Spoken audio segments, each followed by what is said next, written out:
Ever since the journalists were convicted, the Obama administration has been trying to get them released. At first, they asked for them to be released on humanitarian grounds. They kind of dropped that demand in the last few weeks and now are asking for amnesty. And they've been broaching the idea of trying to send an envoy to North Korea with the North Koreans for the past several weeks.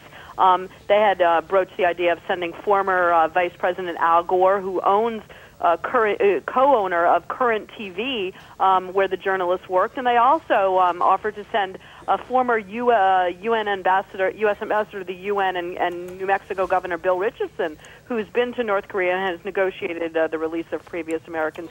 The North Koreans balked at both of those suggestions, and it seems that Bill Clinton is a happy compromise because the North Koreans did want someone, a very prominent person.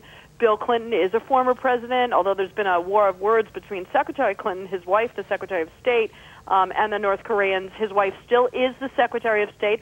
And President Clinton's own administration did engage in some pretty extensive negotiations with Pyongyang. In 1994, former President Jimmy Carter made a visit to Pyongyang to negotiate a temporary end to the first North Korean nuclear crisis, and then you had visits by Madeleine Albright in early 2000 to meet with the North Korean leader Kim Jong-il, and President Clinton himself had considered visiting North Korea near the end of his term. So I think it seems that Bill Clinton is a happy compromise, a prominent person, very closely tied to the administration and the North Koreans. I think the North Koreans are it sounds like they'll probably release them after some pretty tough negotiations. We know the North Koreans are very tough negotiators.